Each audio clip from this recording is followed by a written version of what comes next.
Welcome to Pulse 24. This week, the two biggest AI platforms bet everything on agents. Google confirms the first AI-driven zero day, and Italian researchers break safety controls with poetry. Yes, poetry. Two platforms making the same structural bet in the same week is not a coincidence, Nate. That is a trend. So, OpenAI reshuffled leadership again, and this time it looks like a real directional bet. According to The Verge on the 16th of May, Greg Brockman now owns product strategy with an all-in focus on agentic AI.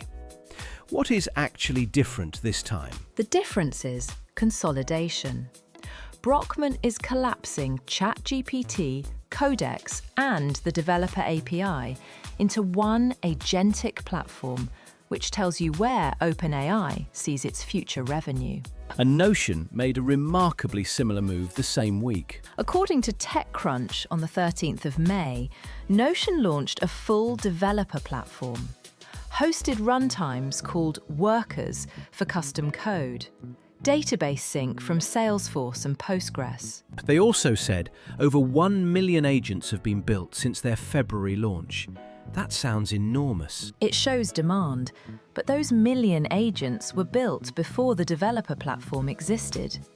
They lacked custom code execution and external data connectivity. So the plumbing is new, even if the agent count is not. Right. Whether developers actually migrate depends on sandbox performance and pricing, and Notion has not disclosed either. Two major platforms now treating autonomous AI as core infrastructure. And it sets up an interesting tension with what happened on the security side. According to the New York Times on the 11th of May, Google's threat intelligence group confirmed that criminal hackers used an AI model to find and weaponize a zero day in a widely used open source admin tool. What stands out to you? The speed. The attack aimed to bypass two-factor authentication using a Python script. Google caught it, notified the software maker, and a patch shipped before the exploit caused damage. So the defenses worked this time being the key phrase. The attack targeted one vulnerability class in one tool. But what it proved is that AI can compress the discovery to exploit timeline. The question is not whether this scales, it is how quickly. And then the poetry paper landed the same week, which honestly reads like satire, but is not. Italian researchers found that elaborate poetic prompts slip past safety controls. Not on one system, Nate, on 31, across Anthropic, Google, and OpenAI. According to the spokesman on the 16th of May, the researchers concluded that guardrails are, and I quote, more like suggestions than barriers. What does it say about the safety layer when sonnets can defeat it? It says the layer is thinner than the marketing suggests. 31 production systems failed against the same class of attack. So you have agent platforms shipping on the assumption that guardrails work, and the same week evidence that they do not.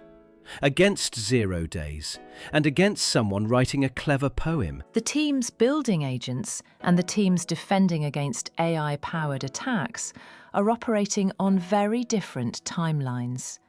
That gap is the story of this week. Quick hits. Cerebras went public on the 15th of May, reaching a $100 billion market capitalization on its first trading day, the largest US tech IPO since 2019, with stock nearly doubling. That is a striking validation of alternative chip architectures at a moment when everyone assumed NVIDIA owned the inference market. And Foxconn confirmed a ransomware attack.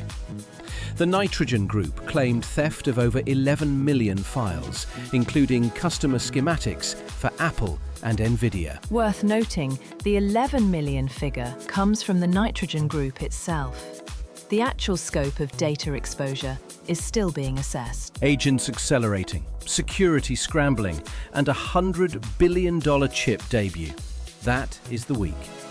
Thanks for listening to Pulse 24. Anya, always a pleasure. Fascinating week, Nate. Stay curious, stay informed. See you next time.